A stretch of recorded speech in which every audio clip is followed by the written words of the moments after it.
आपको चंडीगढ़ लिए चलते हैं और सुनवाते हैं मुख्यमंत्री मनोहर लाल क्या कुछ कह रही हैं। आने वाले समय में बाढ़ से प्रभावित वो इलाका ना हो सके तो शॉर्ट टर्म काम वो हम जनवरी में जब शुरू करते हैं मई जून तक पूरे हो जाते हैं। कुछ काम दीर्घकालिक होते हैं, वो फिर अगले वर्ष के अंदर जाकर के पूरे होते हैं। मई में इसका आंकलन भी करते हैं कितने काम हो गए, कितने रह गए। पर्याप्त हमारी व्यवस्थाएं ठीक थी, लेकिन चूंकि पानी जिस कदर और जिस मात्रा में आया उसका अनुमान लगाना कई बार कठिन होता है।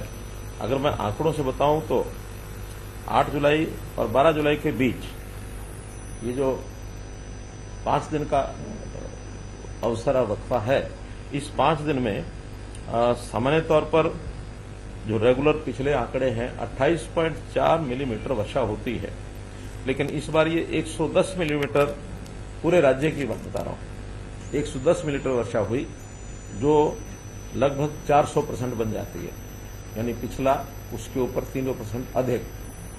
और अगर इन 4 जिलों के विशेष तौर पर अगर बात करता हूं, यमुनानगर, कुरुक्षेत्र, पंचकुला और अंबाला, यमुनानगर में 32.8 mm होती है, 122 mm हुई। कुरुक्षेत्र में 32.9 mm होती है, 300.8 mm हुई, अर्थात 9 गुना। पंचकुला में 53 mm होती है, 422.8 mm हुई। अंबाला में 58.5 mm होती है, 359 mm हुई। कहीं भी इन 4 जिलों में 8 गुना, 9 गुना, 10 गुना ये वर्षा हुई। कुल मिलाकर इसके कारण से प्रभाव हुआ। हमारा अपना पानी अपने ही क्षेत्र में फैलता है और उनको अपनी नदियों के माध्यम से आगे बढ़ा सकते हैं, लेकिन जैसा मैंने बताया हिमाचल से बड़ी मात्रा में पानी आया, खास करके यमुना में भी, खास करके मारकंडा में भी, टांगरी में और घग्गर में, और साथ में छोटी नदी है भले सरस्वती, जिसका मात्र 200 क्यूसेक पानी की क्षमता है, वहां भी 2000 क्यूसेक पानी उन दिनों में आया 3 दिन लगातार। तो इस पानी के कारण से बाढ़ जैसी स्थिति बनी। 12 जिले हमने और बाढ़ प्रभावित घोषित किए हैं। वो 12 जिले हैं पंचकुला, अंबाला, करनाल, कैथल, कुरुक्षेत्र, पानीपत, सोनीपत, सिरसा, फतेहाबाद और यमुनानगर बताया मैंने, यमुनानगर। तो ये सब 12 जिले,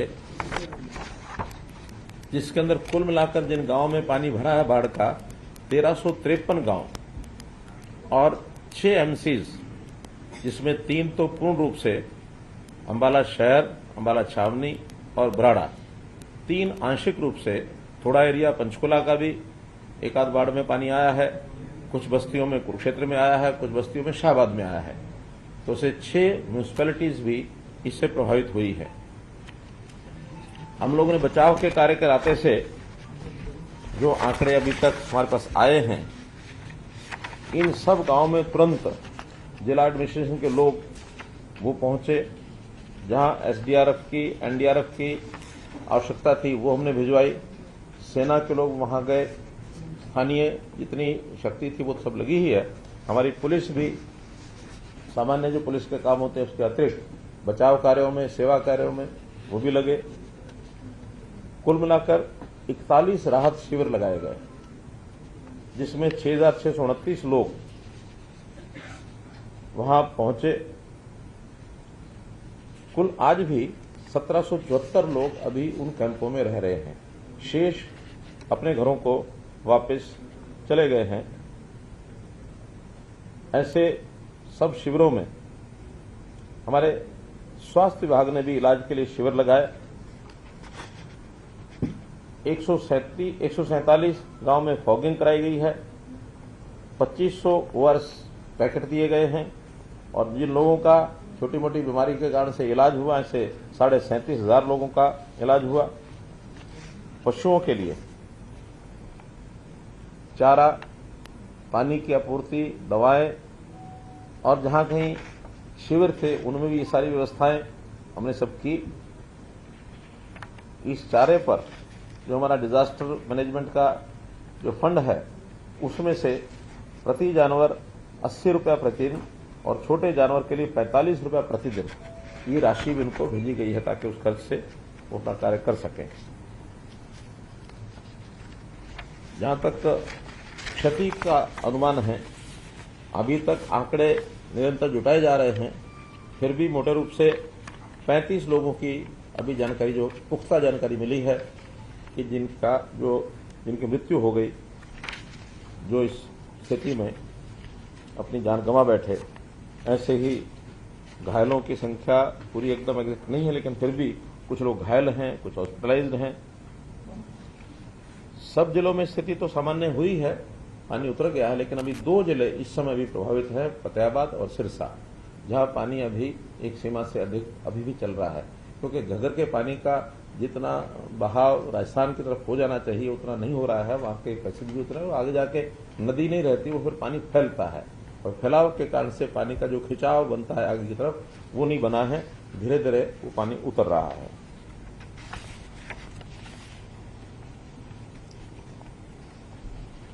बाढ़ प्रभावित इलाके में जो पशुओं के भी शिविर हमने लगाए हैं, पशुओं का टीकाकरण ये प्रारंभ हो चुका है। 50 लाख पशुओं को भी टीके लगाए जा चुके हैं ताकि उनको किसी प्रकार की बीमारी ना हो।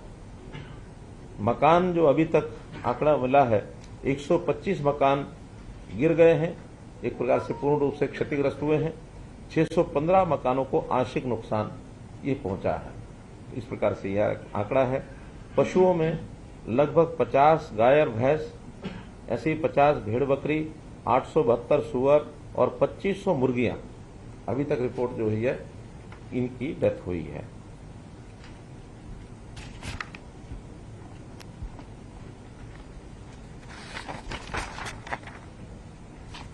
इसके अलावा जो इंफ्रास्ट्रक्चर में भी काफी नुकसान हुआ, जैसे सड़कें हैं, पुल हैं, पेयजल योजनाएं हैं, लघु सिंचाई की योजनाएं हैं, बिजली आपूर्ति, इनके भी जो केंद्र हैं उनके भी नुकसान हुए हैं। उसमें उनकी सारी सर्विसेज को बहाल करने के लिए प्रशासनिक सचिवों को हमने इन सब जिलों में एक्टिव किया है। एक एक हमारे प्रशासनिक सचिव पहले से उन जिलों में जाते हैं, लेकिन इस आपदा के समय सबको निर्देश दिया गया कि इन जिलों में जाकर के इन सब चीजों का ध्यान रखें, डिप्टी कमिश्नर के सहयोग करें और उसमें सारी चीज स्पीडली हो जाए।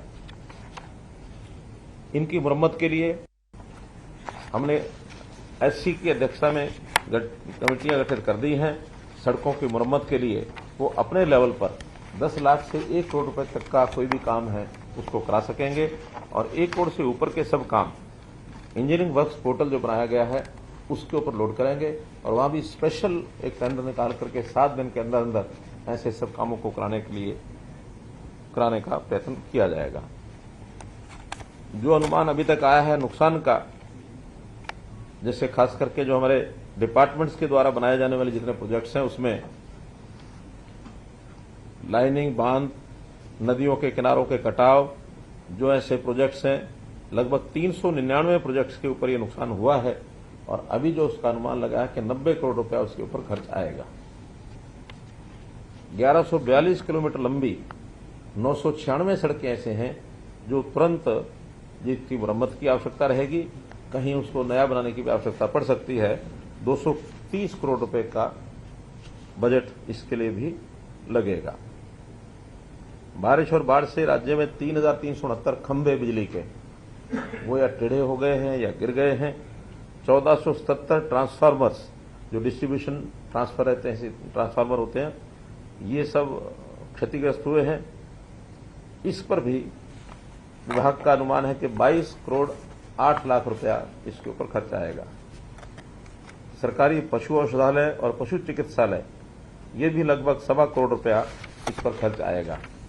हमने प्रारंभ में ही सभी डिप्टी कमिश्नर्स को एक प्रारंभिक राशि भेजी थी ताकि उनको अकस्मात कोई आवश्यकता पड़ती है उसमें वो खर्च कर सकते हैं।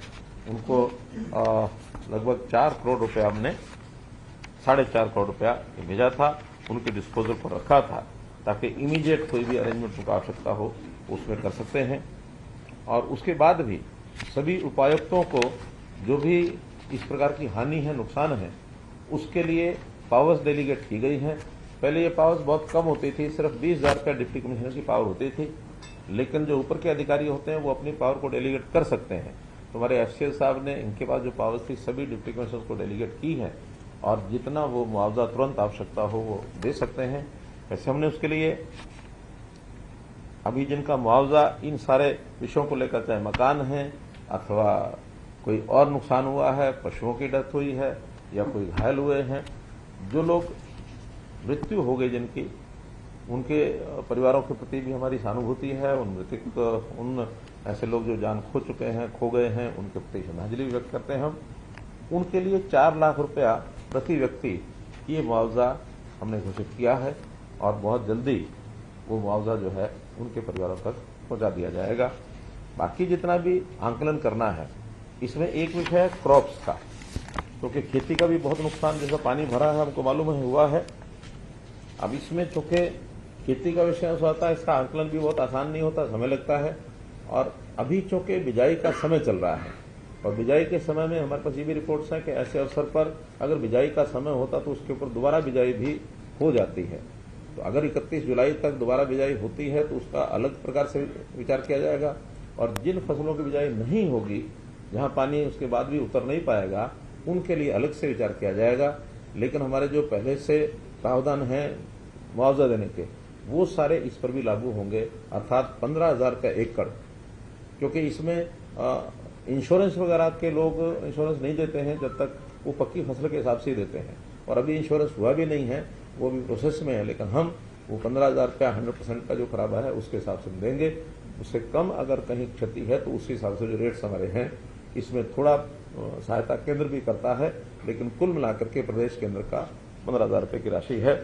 मोटे रूप से जो पैडी का एरिया है जिसका नुकसान बताया जा रहा है, इसमें दोबारा पैडी की बिजाई इस समय हो सकती है। जहां पानी उतर गया है वहां दोबारा से रुपाई हो जाएगी, जहां पानी अभी नहीं उतरा है वहां कठिनाई आएगी। तो इसमें अभी एकदम अनुमान नहीं लगाया जा सकता कि कितना इसका नुकसान होगा।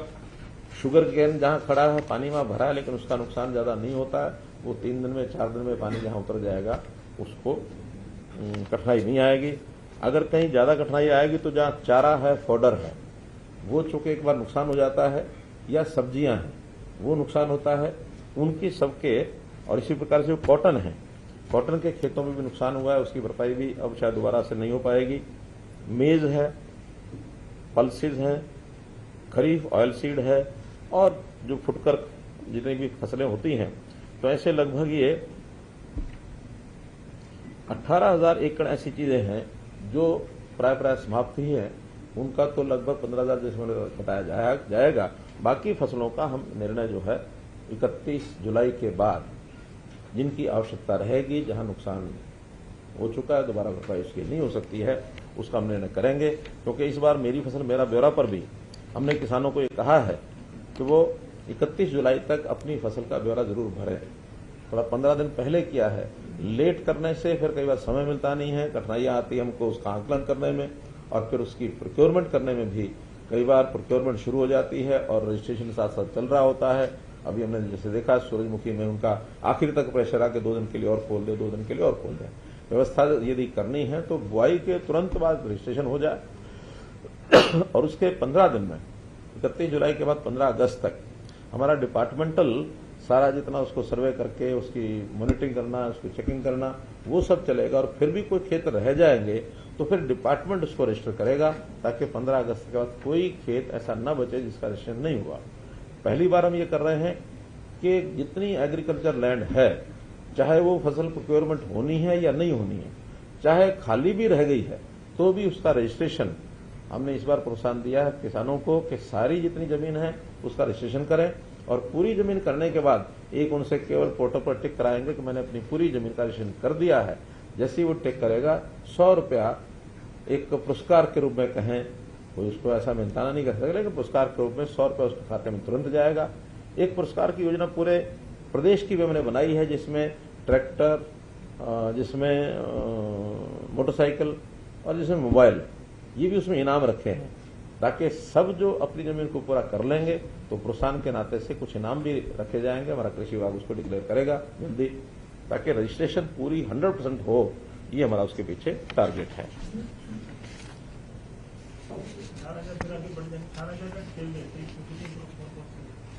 उसमें मुख्य रूप से तो चारा है, फॉडर। कॉटन इस क्षेत्र में होती नहीं है, कम होती है, 1500 एकड़ फॉडर है, यानी कॉटन है। 1000 एकड़ के लगभग मक्का है, बाकी फुटकर हैं 200-500 एकड़। 18,000 बता रहे, 13,000-14,000 तो फॉडर है, बाकी फुटकर है। फॉडर को बिजाई दोबारा अगर 15 अगस्त तक नहीं होती, पानी खड़ा है,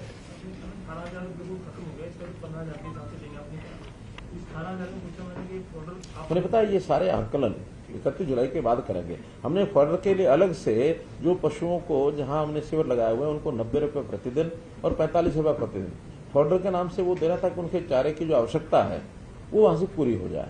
लेकिन बाकी जगह क्या दोबारा बिजाई हो पाएगी कि नहीं हो पाएगी, उसका पैसा उस हिसाब से 31 जुलाई को हम निर्णय करेंगे। उसके बाद आंकलन दोबारा से आएगा, तब हम करेंगे। अब हो सकता है इससे कम हो, ज्यादा हो, वो देखेंगे। पशुओं के लिए भी अलग से, जैसे रेट्स डिजास्टर प्रबंधक जो हमारा डिजास्टर फंड है उसमें 4 लाख रुपया जिस व्यक्ति की मृत्यु होती है, ऐसे दिव्यांगता में भी 40 से 60% दिव्यांगता 74,000 रुपये, 60 से अधिक होने पर 2.5 लाख रुपये। दुधारू पशु जो हैं उनमें भैंस, गाय, ऊंट आदि 37,500 रुपये, भेड़, बकरी, सुअर 4,000 रुपये, ढुलाई वाले पशु ऊंट, घोड़ा, बैल 32,000 रुपये, बछड़ा, गधा, टट्टू, खच्चर, बछिया 20,000 रुपये, मुर्गी 100 रुपया। तो इस प्रकार से रेट्स अलग अलग तय हैं। जितना क्लेम कोई क्षतिपूर्ति पोर्टल में ये डलना शुरू हो जाएगा और उसके बाद हमारी डिप्टी कमिश्नर की जो टीम है उसको जो भी सर्वे कराएंगे, करवा के जैसे जैसे क्लियर करते जाएंगे। ये पोर्टल 1 महीने तक खुला रहेगा इस बाढ़ प्रभावित जो नुकसान हो उसके लिए, और हर सप्ताह उसमें जो कुछ जानकारी मिलेगी उसका सर्वे करने के बाद कमेटी उसका अप्रूव करेगी। हर सप्ताह जो आएगा वो मुआवजा साथ साथ जाता जाएगा, पूरा आखिर तक नहीं, जो जितना जल्दी भरेगा उस हिसाब से उसका मुआवजा देंगे। मकानों के हिसाब से भी मैंने कहा फसलों के लिए कितने लगे कहा, इस पोर्टल के लिए हमने 1 महीना कहा है। ये तो क्या कल से शुरू हो जाएगा, कल से ही शुरू कर देंगे। हाँ, अभी कल 20 जुलाई 20 अगस्त तक भी रखेंगे इसको। फसल के लिए तो कल से हो जाएगा सर, बाकी की है पशु के लिए सब, ये जो बाकी चीजें हैं, मानो पशु है या मकान है या और चीज, वो और 2 दिन लग जाएंगे, उसमें उन्होंने कुछ मॉडिफिकेशन करना होगा। लेकिन जिस दिन चालू कराएंगे उसके 1 महीने तक उसको चालू रखेंगे।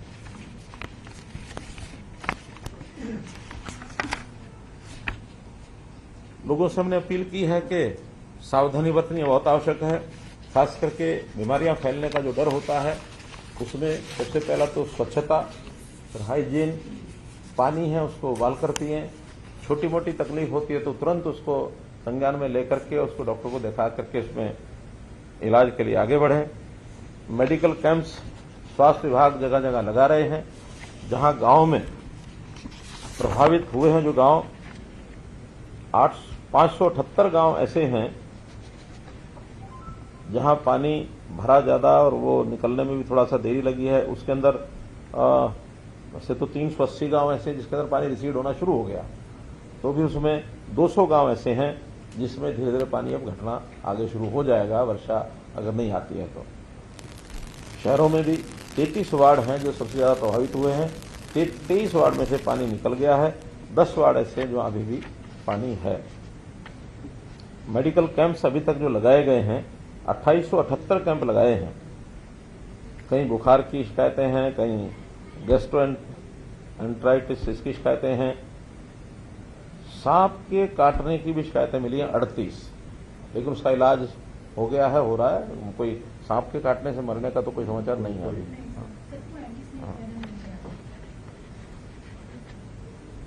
स्किन डिजीज के पेशेंट भी काफी आए हैं, 5,500 लगभग। हेल्थ डिपार्टमेंट हर एक जिले के हिसाब से संबंधित गांव में एक्टिव हैं हमारे लिए।